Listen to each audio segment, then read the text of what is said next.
या so welcome all, स्वागत आहे सगळ्यांचं. तर आपण बघणार आहोत India's foreign policy in early phase. म्हणजे आपण जशा प्रकारे लास्ट टाइमला बघितलं होतं की there are two things because the 1991 the post 1991 pre 1991 असे दोन एरा आपल्या इंडियामध्ये समजले जातात. दोन इरा म्हणजेच काय की दोन असे काळ आपल्या इंडियामध्ये भारतामध्ये आपण बघतो की जेणेकरून म्हणजे 1991च्या आधी आणि आधी आणि 1991च्या नंतर असे दोन काळ आपण विभागलेले आहेत भारताच्या विकासामध्ये. कारण जसं आपल्याला ऑलरेडी माहिती आहे, की 1991 मध्ये जे काही घटना घडलेल्या आहेत, जे काही आधुनिक सॉरी आर्थिक जो विकास झाला आपल्याला बळकटी आल्याने आणि जो एक फॅक्टर आपल्या भारतामध्ये आलेला आहे, त्याचं नाव आहे ग्लोबलायझेशन. तर ग्लोबलायझेशन म्हणजे जागतिकीकरण. ज्याप्रमाणे आपण बोलतो ग्लोबलायझेशन जागतिकीकरण 1991 मध्ये भारतामध्ये आलं. म्हणजे पहिले होतं, नाही असं नाहीये. पहिले पण होतं, परंतु ते कुठे ना कुठे मर्यादित होतं. परंतु 1991 नंतर हे त्याची मर्यादा हे म्हणजे आपण बोलतो की अमर्यादित झाल्याने आपण ग्लोबलायझेशन इन एव्हरी फॅक्टर्स आपण बघू शकतो. तर that is the thing.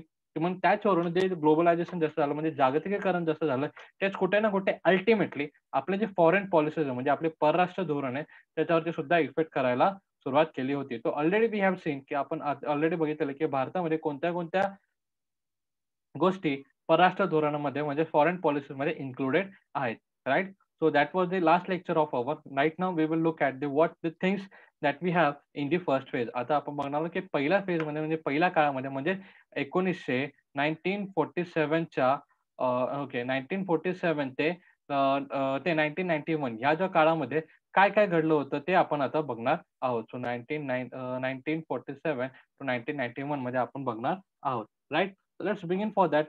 Let's begin for that. We come up to this 3 point that sorry 4 point that we made our efforts to understand the international events and development independently without any pressure on the any power, and the peace is always being the center feature of the India's foreign policy. जसं आपण already बघितलेलं होतं, की भारताची आंतरराष्ट्रीय शांतता हे नेहमी एक धोरण झालेलं आहे आणि the treat from the China and Pakistan is also taken in account. म्हणजे भारत आणि सॉरी चायना आणि पाकिस्तान आपल्याला कशाप्रमाणे ट्रीट करतात हे सुद्धा आपण नेहमी विचार करतो आणि त्यानुसार आपण त्यांच्यासोबत संबंध हे बनवत असतो. आणि plus one more feature Indian foreign policy is made that the intentions and the or intense okay. On self reliance. Self reliance means what? की आपण जे आपण आता सध्या जे कन्सेप्ट बोलतोय, की आत्मनिर्भर. तर आत्मनिर्भर भारत किंवा आत्मनिर्भरची जी संकल्पना आपण बोलतोय सेल्फ रिलायन्स, ते सुद्धा आपण संकल्पना म्हणजे हे जेव्हा सुद्धा धोरण आपण आपल्या परराष्ट्र धोरणामध्ये असतं. म्हणजे परराष्ट्र विचारामध्ये म्हणजे फॉरेन पॉलिसीजमध्ये we have that things. Okay. So let's begin for that next point. That is, in the beginning, India decided to improve the relations with the countries in Asia, and the efforts that were taken to cooperate with the India's countries in order to achieve the development and to keep our independence intact. This concept of religion developments later expanded and included Africa as well. But some Asian and African countries participate in the military pact led there by the America and the solvent Russia. So this stopped the process of religion development. After this, the countries of Asia and Africa, which did not participate in this military support concept of non-alignment, the peace and freedom became the fundamental principle of non-alignment policies. तर बघा basically ते आपल्याला काय सांगतात, तर आपल्याला जे अशा प्रमाणे सांगतात आहे, की जर सुरुवातीला आपण बघितलं, की व्हॉट वॉज द थिंग? सुरुवातीला आपण जर पाहिलं की 1947 नंतर किंवा 1947 नंतर आपला कंट्री किंवा आपला भारत देश हा स्वतंत्र झाला होता आणि त्याच्यानंतर जे काही आपले धोरण, परराष्ट्र धोरण जे आपले चालू झाले त्याबद्दल आपण बोलत आहोत. तर सर्वप्रथम आपण काय विचार केला होता? आपण सर्वप्रथम हे विचार केला की आपल्या आजूबाजूचे जे देश आहेत, म्हणजे जसे आपण प्रथमतः बांगलादेश नाही बोलू शकत. आपण त्याला ईस्ट ईस्ट पाकिस्तान आपण त्याला बोलूया, ईस्ट पाकिस्तान. कारण तो नंतर 1971 ला तो नंतर बांगलादेश झाला. तर आपण ईस्ट पाकिस्तान सोबत किंवा वेस्ट पाकिस्तान सोबत जो आता आपला पाकिस्तान आहे तो, नंतर म्यानमार, नंतर चायना, राइट? नंतर आपण बोलतो अफगाणिस्तान. अफगाणिस्तान नंतर आपण बोलतो की नंतर श्रीलंका. श्रीलंका नंतर आपण बघू शकतो की नेपाळ. हे जे काही कंट्रीज आहेत नेपाळ हे काही कंट्रीज यांच्यासोबत आपण आपले नातेसंबंध जोडावे आणि प्लस चायना जे काही म्हणजे जे काही कंट्रीज आपण बेसिकली आपल्या आजूबाजूला किंवा इर्द-गिर्द जे आपण बघतो, त्या सर्व कंट्रीसोबत आपण चांगले संबंध बनवावे हे असा आपण विचार केला होता आणि त्यानुसार आपण पुढे जात गेलो. आणि त्याच्यानंतर हळू आपण इम्पॅक्ट असं बघितलं, की आपण आफ्रिकन कंट्रीज म्हणजे फक्त एशियासोबतच लिमिटेड नाही राहिलो. म्हणजे रशिया पण आपण बोलतो. रशिया वॉज द वन जो आपल्याला चांगल्या प्रकारे सपोर्ट करत होता. 1991 पर्यंत चांगल्या प्रमाणे सपोर्ट करत होता. तो रशिया म्हणजे रशियाचं पहिले तेव्हा नाव होतं सॉल्व्हेंट रशिया. तो सॉल्व्हेंट रशिया हा जे त्यांचं नाव होतं, की दिस इज बेसिकली रशियाचं बायफिकेशन आपण जे बोलत होतो हां, त्याच्या आधीचं नाव म्हणजे सॉल्व्हेंट रशिया म्हणजे त्याचे तुकडे-तुकडे होण्याच्या आधी जे काही नाव होतं त्याला आपण सॉल्व्हेंट रशिया असं म्हणतो, right? So this is the thing अशा प्रकारे आपण बघू शकतो.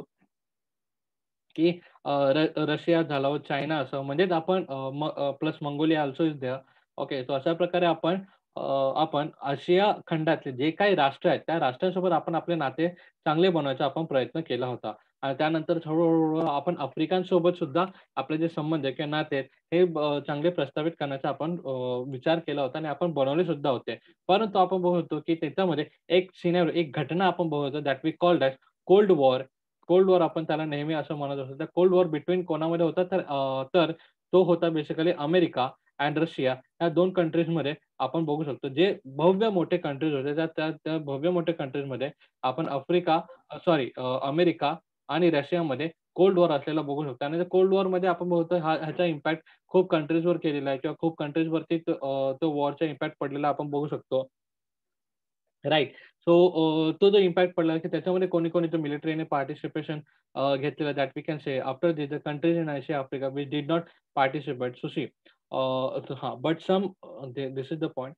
But some Asian and African countries participate in the military pact that lead either by America or the Soviet Russia. म्हणजे नंतर काय जेव्हा आपण बोलतो की भारत आणि सॉरी अमेरिका आणि रशियामध्ये काही वॉर्स म्हणजे ज्याला बेसिकली नंतर कोल्ड वॉर असं सुद्धा म्हणत आलं, की हे जे खूप काळ चालणारे जे वॉर्स होते किंवा जे मतभेद होते बेसिकली या दोघांमध्ये, हे दोघांचे मतभेद मध्ये एशियन आणि आफ्रिकन कंट्रीज काय-काय होते ते पार्टिसिपेशन करत होते आणि ते कशाप्रमाणे भाग घेत होते, तर ते मिलिटरी पॅक्ट्समध्ये. Military pacts means what? की ते लष्करीरित्या किंवा लष्करीच्या सहाय्यताने ते भाग घेत असते. म्हणजे लष्करी ताकदीने त्या कंट्रीजला हेल्प करायचं ते दोघं म्हणजे ट्राय करत होते आणि या वॉरमध्ये जे पार्टिसिपेशन करत नव्हते, त्यांना आपण नॉन अलाइनमेंट असं म्हणण्यात आलं, की त्यांनी कन्सेप्ट कोणती केली होती? नॉन अलाइनमेंट आणि नॉन अलाइनमेंटमध्ये आपण बघत होतो, की त्यांनी पीस पीस एंड फ्रीडम म्हणजे शांतता आणि स्वातंत्र्य हे त्यांचं एक फंडामेंटल प्रिन्सिपल बनलं होतं. हे त्यांचं एक मुख्य ध्येय बनलं होतं, की जे ह्या मुख्य ध्येयामध्ये त्यांनी ही मुख्य ध्येय नॉन अलाइनमेंट पॉलिसीची होती, राइट? सो हे आपण मुख्य ध्येय बघूया. इन दिस पिरियड तर ह्याच्या या पिरियडमध्ये हा जो पिरियड आपण बघतोय, की जेव्हा यूएसए मीन्स व्हॉट? की अमेरिका आणि रशिया या दोघांमध्ये वॉर चालू होते आणि त्याच्यामध्ये आफ्रिकन्स आणि एशियन्स, एशियन म्हणजे आशिया खंडातले आणि आफ्रिका खंडातले जे काही देश आहेत, ते त्यांनी पार्टिसिपेशन घेतलं होतं. ते पण मिलिटरी बेसवर मिलिटरी म्हणजे लष्करीरित्या त्यांनी जे काही भाग घेतलं होतं, त्या भागामध्ये ज्यांनी लष्करीरित्या भाग घेतलं नव्हतं, ओके. ज्यांनी त्या लढ्यामध्ये भाग घेतलं नव्हतं लष्करीरित्या, तर त्यांना आपण नॉन अलाइनमेंट किंवा नॉन अलाइनमेंट आपण त्यांना असं म्हणू शकतो आणि त्यांचं कोणतं प्रिन्सिपल होतं? फंडामेंटल प्रिन्सिपल ते होतं शांतता म्हणजे पीस एंड फ्रीडम म्हणजे स्वातंत्र्य. शांतता आणि स्वातंत्र्य हे त्यांचं एक मुख्य विचार असल्याचं आपण बघू शकतो. सो इन धिस पिरियड म्हणजे या पिरियडमध्ये इंडियाने काय स्टँड घेतला? So in this period India had to face conflict with the neighbouring countries.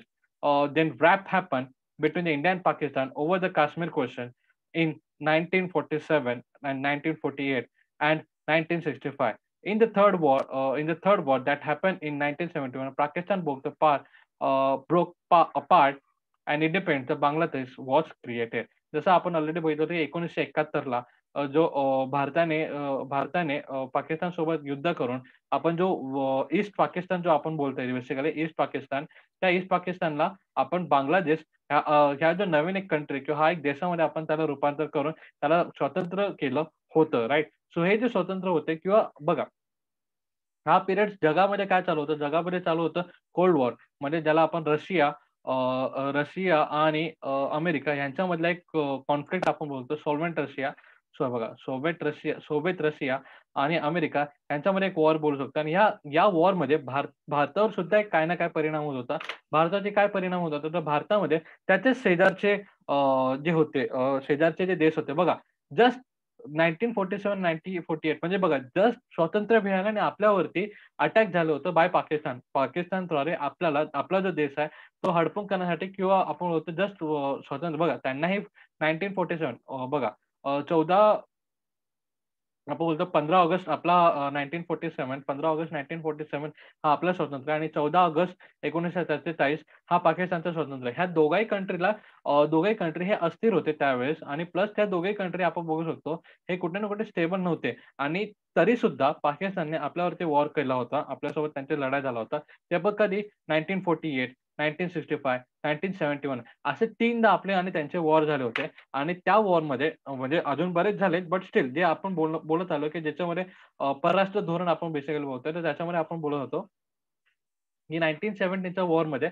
आपण शेवटी पाकिस्तानला तुकडे केले होते. म्हणजे पाकिस्तानचे तुकडे केले होते म्हणजे बेसिकली ते तुकडेच होते. फक्त परंतु जो ईस्ट पाकिस्तान हा जो सेपरेट पार्ट होता वेस्ट पाकिस्तानचा, आज जर तुम्ही भारताचा नकाशा बघाल किंवा जगाचा नकाशा दिसाल, तर तिथे तुम्हाला जो बांगलादेश हा जो कंट्री दिसेल, त्या बांगलादेशमध्ये आपण बघू शकतो बेसिकली तो बांगलादेश हा 1971च्या आधी ईस्ट पाकिस्तान म्हणून ओळखला जात होता. Right? So this is the different. आता आपण बघूया इन दिस डिकेड नेक्स्ट पिरियडला नेक्स्ट बघू आपण व्हॉट वी हॅव.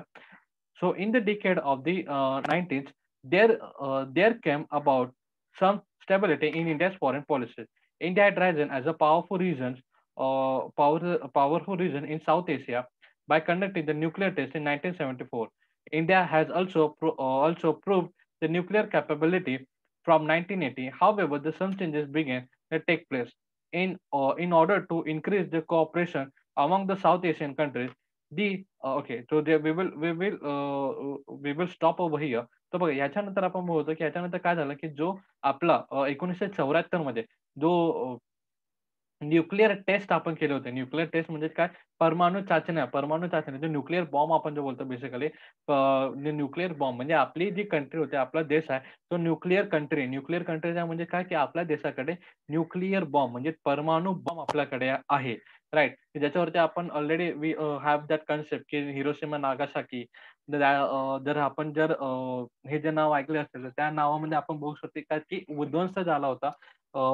ज्या न्यूक्लिअर अटॅक त्यांच्यावरती झाला होता त्या ह्याच्यावर बाय द अमेरिका. हे जपानचे 2 सिटीज आहेत हिरोशिमा आणि नागासाकी जपानचे.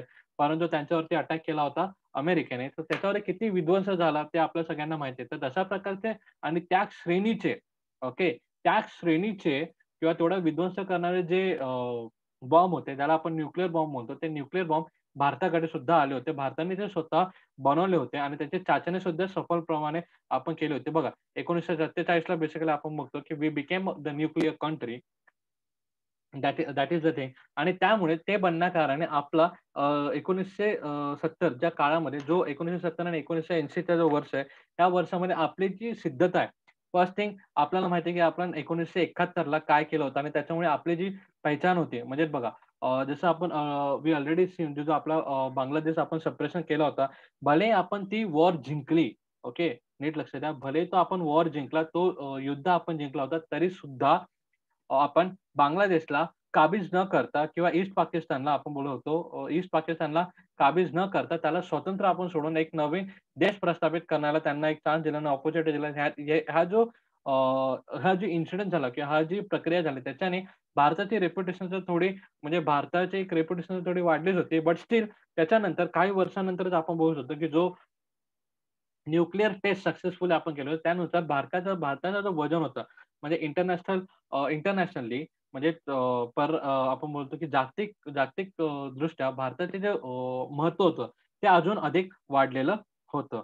Right? So this is the thing. आणि त्याच्यानंतर आपण बोलतो की नंतर साउथ एशियामध्ये आपण बघितलं की साउथ एशियामध्ये जसं आपण बेसिकली बोलतो की चायना आहे आणि नंतर we have the Myanmar, then we have the Sri Lanka वगैरे जे आपण बेसिकली इंडियन सब कॉन्टिनेंट म्हणजे भारतीय उपखंड सुद्धा त्यांना म्हणतो आणि त्यांच्यामध्ये काही ॲडिशनल आहे. आपण चायनाज वगैरे हे जे कंट्रीज आहेत ते सुद्धा म्हणतो. हे जे रिलिजन्स आहेत किंवा मलेशिया, मलेशिया, मॉरिशियस हे जे कंट्रीज आहेत, हे सुद्धा आपण ज्यांना आपण म्हणतो बेसिकली तो म्हणजे साउथ साइडला येतात एशियाच्या.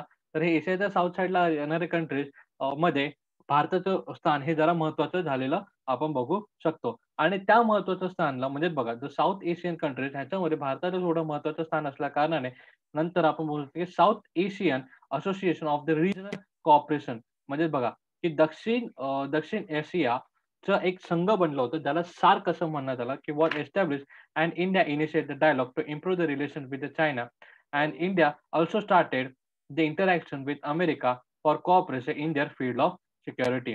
म्हणजे बघा, ह्याच्यामध्ये आपण काय केलं, की आपण सार्क ही जी संस्था आपण जी प्रस्तावित केली होती. आपण म्हणजे जे साउथ कंट्रीज आहेत ते एकत्र मिळून जे संस्था बेसिकली प्रस्तावित करण्यात आले होते. जसं मी ते बोलतोय बघा. दक्षिण आशिया राष्ट्रांमध्ये सहकार्य वाढवण्यासाठी एक सार्क याचे झालं सार्क ही जी संस्था आहे प्रस्तावित करण्यात आले होते. त्या सार्कचे जर आपण फुल फॉर्म बोलले तर ते आहे साउथ एशिया म्हणजे दक्षिण आशिया असोसिएशन सहकार्य फॉर रिजनल कोऑपरेशन म्हणजे जे